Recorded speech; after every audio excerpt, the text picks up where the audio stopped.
L'invité de MC Première. Anne Pitoisé, bonjour. Bonjour. Merci d'être avec nous ce matin. Le nickel, une passion calédonienne, c'est le titre de votre dernier livre qui paraît au Rayon Vert. Cette saga nickel, vous la connaissez très bien, Anne Pitoisé. Rappelons que vous avez écrit avec Claudine Véry Mystère d'Angue et à votre actif aussi plusieurs documentaires télé sur cet or vert. Votre dernière production tombe bien sûr à point nommé, en pleine réflexion, plein doute aussi, en pleine actu en tout cas. Justement, c'est ce matin que le gouvernement doit trancher sur les 4 demandes d'exportation vers la Chine.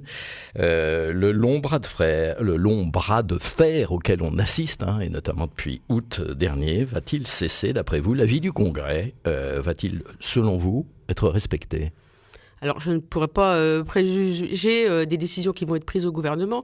Tout ce que je peux dire, c'est que je pense qu'au-delà des exportations, il y a toute une stratégie à définir. C'est quelque chose de beaucoup plus profond qui va se dérouler. L'épisode des exportations, c'est qu'un épisode. Je veux dire, ça ne va pas s'arrêter comme ça, non. Et d'après vous, le recours, par exemple, à la justice, c'est possible qu'à le recours à la justice que souhaite intenter le comité de soutien, la doctrine nickel, ça vous semble possible? C'est-à-dire, il va y avoir encore comme ça plein d'épisodes, vous les sentez venir? Je pense que le recours à la justice, il est toujours possible. Le problème, c'est que je pense que moi, c'est de traîner comme ça des problèmes en longueur, avec toutes les incertitudes que cela suppose dans les esprits et finalement dans la conduite des affaires. C'est toujours préjudiciable. Je peux dire, il y a une crise économique qui est profonde, alors qui touche plus les métallurgistes que les mineurs, mais enfin, elle touche le nickel. Il y a un avenir à définir, le temps s'accélère. Donc, moi, je pense qu'il faudrait accélérer aussi le rythme et en traitant vraiment des problèmes de fond. Anne Pitoisé, donc, qui fait paraître le nickel, une passion calédonienne qu'on trouve désormais dans les kiosques. J'espère. Et notre invité ce matin, vous pouvez bien sûr, comme tous les matins, vous aussi lui poser des questions sur ce point d'actualité énorme qui touche la Calédonie. Autre point d'actualité sur lequel j'aimerais vous entendre, une décision qui a fait grand bruit, c'est cette future centrale à charbon que veut la SLN, une centrale qui serait donc reportée. C'est pas là finalement, Anne Pitoisé, le symbole même de ce qui se joue en matière de nickel en ce moment. Tout ça dépasse désormais clairement les Calédoniens. La centrale électrique, ça fait déjà longtemps qu'on en parle. La décision, elle est repoussée de 6 mois en 6 mois. C'est en fait pratiquement depuis 2007-2008 qu'on en parle. Donc c'est pas nouveau. Là, la décision, c'est le symbole d'une crise qui touche Eramet et qui touche la SLN. C'est pas le symbole de la crise du nickel calédonien en soi. C'est le symbole d'une crise mondiale économique. Et s'ajoute à ça finalement les problèmes qu'ont rencontrés les deux usines du Nord et du Sud et qui, dont l'avenir est quand même directement impacté et par le cours du nickel, mais aussi par la santé financière des sociétés qui en sont les propriétaires, c'est-à-dire Vale pour le Sud et à 49% Glencore. Donc je pense que ce qui se joue en ce moment, c'est qu'on est rentré vraiment en plein dans la mondialisation. Quand il y avait que Eramet, que la SLN, c'était presque un dialogue entre finalement la Calédonie et la France. Maintenant, ça se joue au Brésil, ça se joue en Suisse, ça se joue sur les marchés financiers. Et c'est la grande différence. Et cette mondialisation, elle dépasse les Calédoniens ? Très certainement. Je veux dire, là, ça dépasse tous les petits pays. Je veux dire, les Calédoniens ne sont absolument pas maîtres ni du cours du nickel, ni du cours de l'action Glencore, Vale, puisque Vale, il faut quand même pas oublier, et avant INCO, Vale tout du moins ces dernières années, a beaucoup financé l'usine du Sud avec les gains qu'il a remportés avec le fer. Donc le cours du fer baisse et ça se répercute sur finalement la masse des investissements qui sont disponibles aussi pour Vale. Donc la baisse des matières premières, elle se répercute en Calédonie et ça, la Calédonie n'a aucun pouvoir dessus. Vous relevez aussi dans votre livre que pour les 2 nouvelles usines, on partait de rien et que ça, c'était risqué quand même. Oui, c'est ce qu'on appelle des projets greenfield, c'est-à-dire que c'est des projets qui partent au milieu de la nature, il n'y a absolument aucune infrastructure et il faut tout construire. Donc c'était un risque qui a été pris en toute conscience, mais je pense que ce qu'on n'avait pas réalisé, c'était les difficultés de réalisation et le coût. Les coûts ont beaucoup augmenté. Et pour l'usine du Sud notamment, il n'y avait pas grand monde en face justement des multinationales pour s'opposer à ces expérimentations. La plupart du temps, quand on crée une usine, les pays imposent des technologies qui ont fait leurs preuves. Ça n'a pas été le cas. C'est-à-dire qu'en Nouvelle-Calédonie, je veux dire, dans le projet du Sud, il a été encouragé par les responsables politiques. Il a fortement été encouragé. De même que dans le Nord, ils ont tous les deux été encouragés. Après, je pense qu'en Nouvelle-Calédonie, il n'y avait pas forcément toutes les ressources pour comprendre toutes ces nouvelles technologies, que les multinationales étaient en position de force. La Calédonie avait besoin de ces investissements. Elle les demandait, donc elle a beaucoup cédé. Elle a notamment cédé sur la technologie qu'elle n'a pas maîtrisée, et que d'ailleurs les multinationales n'ont pas extrêmement bien maîtrisé, mais aussi elle a cédé sur tout ce qui était fiscalité, il ne faut pas l'oublier, avec les conséquences que l'on sait aujourd'hui. Didier Julienne, l'expert en matières premières, parle, lui, désormais de peut-être la fin d'une époque, l'époque où les Calédoniens s'imaginaient avoir les cartes en main. C'est votre avis ? Alors, je pense que la Calédonie, dans le livre, ça se démontre assez bien par l'histoire. C'est des périodes de haut et de bas. Donc, je veux dire, à la fin des années 70, c'était la fin d'une époque. Maintenant, c'est la fin, je veux dire, des rêves grandioses. On peut peut-être retomber plus directement sur du réel. Je veux dire, il faut aussi se rendre compte que c'est un petit pays de 260 000 habitants qui a reçu plus de 15 milliards de dollars d'investissement. C'est énorme. Il y a vraiment, j'en connais pas beaucoup de pays au monde qui ont reçu autant d'investissements. Je cite toujours cet exemple, mais c'est comme si le département de la Meuse, c'est à peu près ça, recevait 15 milliards de dollars. Je veux dire, on n'ose même pas imaginer ce que c'est. Vous expliquez aussi que la Nouvelle-Calédonie a finalement eu de la chance, que la conjoncture exceptionnelle pourrait ne pas se reproduire. Le monde a changé. Le monde a changé, il y a plus de concurrence. Ce qu'on voit aussi, c'est que finalement, des minerais qui étaient considérés comme des rebuts maintenant sont traités, sont valorisables, que les techniques, elles évoluent.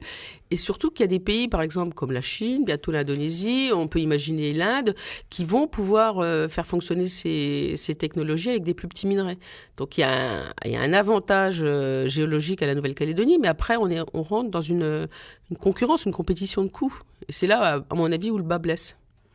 Il était un peu seul quand même, Didier Julienne, quand il parlait des cours du nickel qui pourraient venir chuter quand tout va bien. On n'aime pas les Cassandres. Non, il y a beaucoup d'analystes qui le disaient. Il y a ce que disent les analystes quand ils sont invités dans des colloques où ils sont toujours très optimistes. Et puis après, je veux dire, les banques font des analyses. Moi, j'en ai vu beaucoup d'analystes de banques qui disaient attention. Ouais. Cela dit, on n'a pas embrayé. Le fonds nickel, il est toujours à faire, par exemple. Alors là, on retombe sur ce manque d'agilité dont m'ont parlé les analystes, puisqu'en fait, moi, dans ce livre-là, ce que je suis allée faire, c'est que je suis allée dans divers continents recueillir le sentiment des analystes. Donc c'est un regard extérieur. Ils étaient chez eux, il n'y avait pas le filtre, ils ont vraiment dit ce qu'ils pensaient. Je veux dire, c'est à la fois le manque d'agilité de la Calédonie, mais il y a beaucoup de pays qui se trouvent pris dans le tourbillon des matières premières. Et même Glencore se trouve pris dans ce tourbillon. C'est une malédiction des matières premières ? Vous iriez jusque-là ?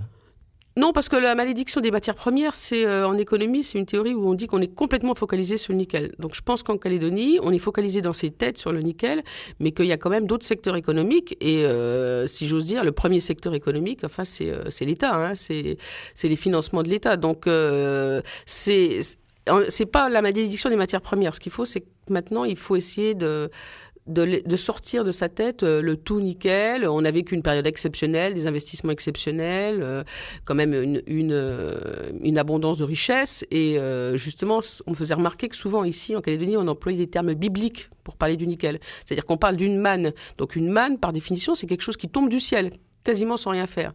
Or, le nickel, c'est un minerai qui est difficile à travailler, qui est pas facile, et qui est difficile aussi à transformer. Donc, c'est tout sauf une manne. C'est un travail qui demande de l'expertise et énormément de capitaux. Donc, c'est peut-être un logiciel à changer dans sa tête quand on réfléchit. Bon, il y a eu beaucoup de boom du nickel. On en compterait 4, je crois, selon certains. Il y a eu aussi des crises. On va s'en sortir de celle-là. D'une crise.